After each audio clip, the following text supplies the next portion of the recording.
100 million years to take place. Those same scientists talk of the last ice age occurring 10,000 years ago. But the evidence clearly points to a post-flood ice age. Remember, we all have the exact same evidence to examine and draw conclusions from.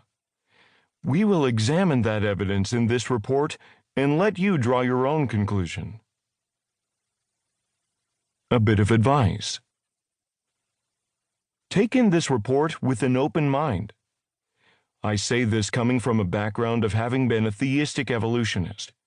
I believed God created everything. However, I believed he had to have taken billions of years to get the job done. That belief made a hypocrisy of my Christian testimony and witness, as old earth beliefs teach that it was billions of years of death and suffering that eventually brought man into existence. But God's word states that it was man's sin that brought death into existence, separating us from him and requiring that we be reunited or redeemed with him. This is the foundation of why Jesus died on that cross, to redeem believers with our Creator. Old earth beliefs, which deny the global flood, for reasons I will soon explain, represent the single greatest assault on the Bible's foundations in all of history. When my eyes were opened to the truth, which is that the Bible is true, word for word and cover to cover, my life's mission became focused on teaching others what I had learned, namely, that how the earth's strata layers formed is the key to one's belief in the age of the earth and when sin and death enter the world.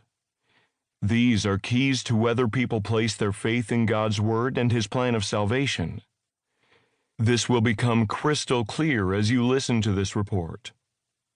We present and discuss the multitude of evidence that is available for examination. My contention is that the evidence clearly documents a global flood and an earth that is thousands of years old and not billions or even millions of years old. If you are a fellow believer who trusts that the earth is only a few thousand years old, you will relish this report's refutation of old earth beliefs.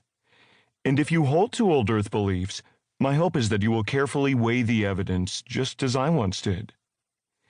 Don't be surprised if you never look at our planet the same way again. Russ Miller. Proverbs chapter 18, verse 13. He that answereth a matter before he heareth it, it is folly and shame unto him. Chapter 1.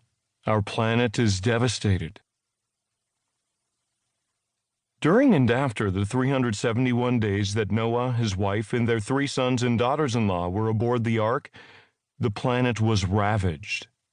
The world they had known ceased to exist. Massive amounts of evidence supports what the Bible reveals. We will discuss that evidence in detail in this report. We will also consider the implications of these events with regard to the age of the earth. First, however, I invite you to join with me in a creative exercise. I think this will help you to get a good feel for what happened to the people, plants, and animals and to planet Earth during those 371 days. Let your mind envision the world that was. See the massive landmass not yet broken up into today's continents. Look at all that greenery, lush, fruit-laden vegetation everywhere, kept green by an amazing underground watering system that allows a mist to rise up and cover the land that is never parched. It is like living in a greenhouse, the climate always mild and perfect.